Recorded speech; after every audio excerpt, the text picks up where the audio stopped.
Baiklah, ya. Ayat 10. Yang ku kehendaki ialah mengenal Dia. Apa saudaraku? Mengenal Dia ini artinya bergaul ya. Artinya intim ya. Ada hubungan ya. Inilah yang diluruskan Paulus dalam hidupnya. Kan dia nggak kenal Yesus maka dia niaya jemaat. Bukan dia nggak kenal firman, dia tahu semua firman saudaraku.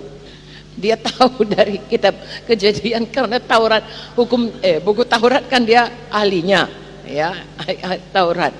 Tapi dia nggak kenal Yesus. Saudaraku, kita biarlah ya sudah diselamatkan Yesus dan seperti Paulus kenal Yesus dan bertambah-tambah kenal.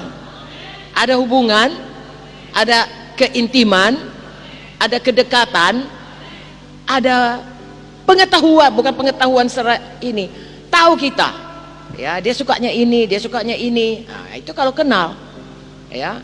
Yesus kita kenal dia seperti tadi baca Yeremia ya, kalau kau bermegah hendaklah engkau bermegah karena engkau mengenal Tuhan ya, intim dengan Tuhan, tahu selera Tuhan ya, seleranya ini firman ya, ini kehendaknya.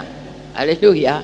Makanya kalau dikatakan intim dengan Tuhan, nggak suka baca firman ya nggak betul saudaraku ya, nggak suka berdoa ya nggak betul ya. Saya kenal kali sama katakanlah Pak Eri, tapi asal jumpa pun ngomong pun nggak mau ya, nggak betul saudaraku. Kalau kenal itu rindu ketemu, rindu lebih dalam lagi, lebih dekat lagi.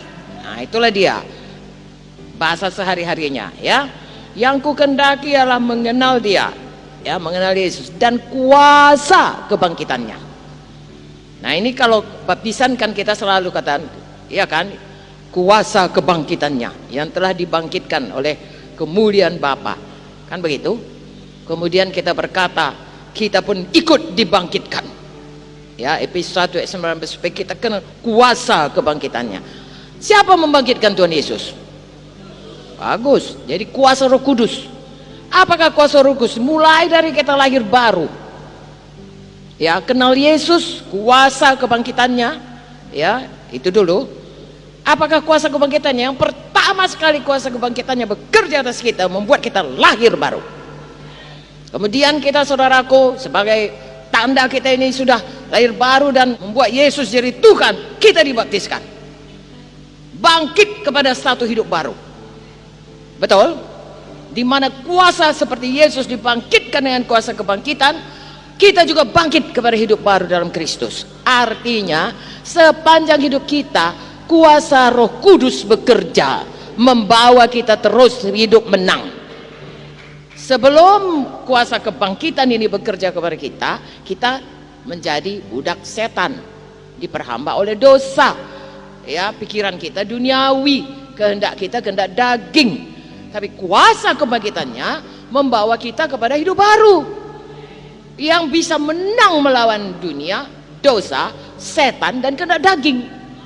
Sehingga kita, dan itu sekali lagi-lagi dengan iman. Haleluya.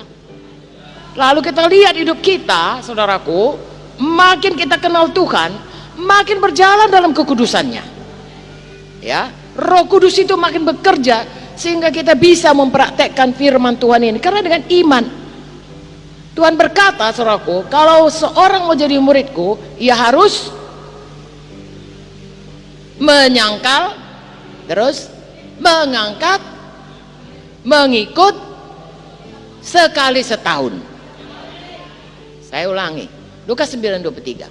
Kalau seorang mau mengikut aku atau mau menjadi muridku, maka ia harus menyangkal diri, apalagi memikul salib, apalagi mengikut aku setiap hari. Haleluya. Siapa yang bisa membuat demikian? Roh Kudus. Makanya kata Paulus, yang ku kehendaki ini, saya dan saudara juga kiranya demikian. Kita luruskan dulu hidup kita, suka kita kuasa kebangkitan, karena itu membuat kita tiap-tiap hari bisa mengikuti Yesus dengan menang. Bagaimana mengikuti Yesus dengan menang? Ada menyangkal diri, kehendak daging kita mau malas. Misalnya lah saudara, sebenarnya kalau saudara kemarin ini kan udah nyangkal diri, kalau enggak kan saudara bisa tinggal aja di kampung saudara, nah, dan lain sebagainya. Saudara datang di sini karena untuk patuh itu perlu menyangkal diri.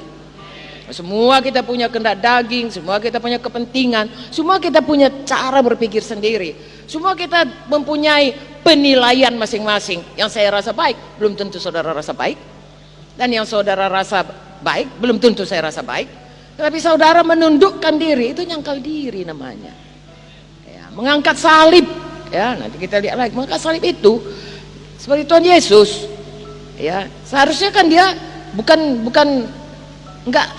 nggak patutnya dia mengangkat salib kan, bukan bagiannya itu, bagian kitanya itu, tapi ditanggungkannya demi supaya kehendak Bapa jadi.